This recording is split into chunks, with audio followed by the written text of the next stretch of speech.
SNL analysis. SNL analysis. So today's for SNL analysis, we're going to break down season 42, episode 5. Benedict Cumberbatch is the host. So, let's just start off. Not one of my favorites, and I'll tell you why. So, SNL, the opening monologue, knocks it out of the park. Again, just the emotional state as to where America is. Just really beautiful, really funny. All the jokes landed. Again, Kate and Alec are knocking it out of the park. I feel like they can't go wrong with this kind of issues that are happening with America. So, of course, but they're riding the wave and they're doing it great. So, 10. The opening monologue was a 9. It introduced us to Benedict Cumberbatch. Most of the jokes landed. It was, of course, Leslie's assistance in the jokes that really assisted the monologue and was really hilarious. So I give it a 9. There were some jokes that didn't land, but for the most part, a 9. Then the toilet apple. If some of you are old enough, you understand that this is a throwback to a commercial from Apple computers about Apple coming out or IBM coming out. I forget who it was. I think it was Apple at the time. And so they're reinventing the toilet and sitting forward and whatnot. And that's how you originally were supposed to use the toilet, playing on the element of the internet thing. I thought the joke was okay.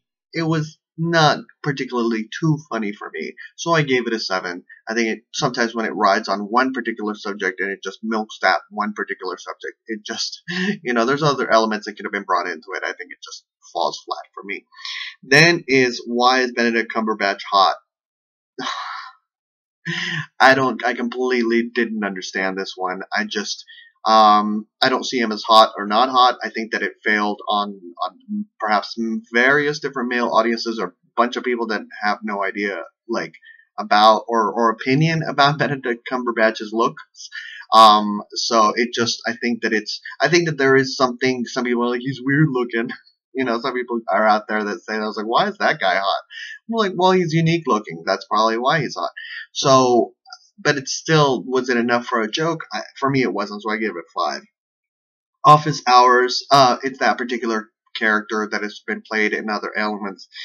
It was a 7. It was pretty funny, but I just think that it dragged on for a lot of things. And it's a one-time gag, and it's pretty funny throughout this thing, but it didn't send me over the edge.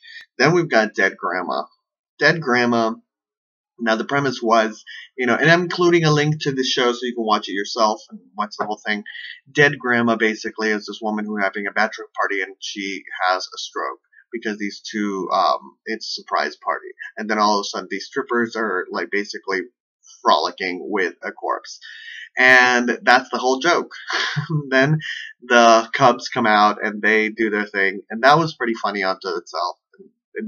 But it wasn't. It fell flat on that one particular joke. There were other characters in there that could have been played differently, whatnot. There's other characters that could have tied into it, but it was just when you put all your chips on one bag, I think that you might win or you might lose. But for me, I lost. Then we've got Weekend Update. Weekend Update, for the most part, most of the jokes landed. There were some jokes that are like, wait, what? For me. So overall, it was an 8. And then Church Lady, the West Hollywood joke, that's when it was an 8. So when it brought down the mood a little, mood a little bit, because a lot of, maybe some people don't know what West Hollywood is. I don't know. I don't know what happened there, but most of the jokes with Church Lady landed, but there were some that just, So overall, the Weekend Update altogether got an 8. Then Bill Murray came in, and Bill Murray and the Cubs did their thing. I couldn't rate that because it was an emotional experience, and there weren't any really jokes in it, so I didn't really see it as a comedic thing, and it wasn't there for us to laugh. It was just to celebrate that the Cubs had won, and that's just pretty much it. So I didn't rate it. Then we've got Gemma. Gemma, I love Gemma. I would have to say the standout person for this particular episode was who plays Gemma? I forget her name, but you know who I'm talking about. Cecily Strong. And Gemma, and every joke landed. Pretty much almost every single joke landed. It was hilarious. Benedict Cumberbatch played the character really well, and so did the other characters. I forget their names. I should write them down. And it was pretty funny. I just think at the beginning they could have kissed a little bit more. It could have been more like realistic. It just felt like, oh, we're pretend playing, like kissing. I was like, no, go for it. Come on, you guys. You're actors. So I give it a 9.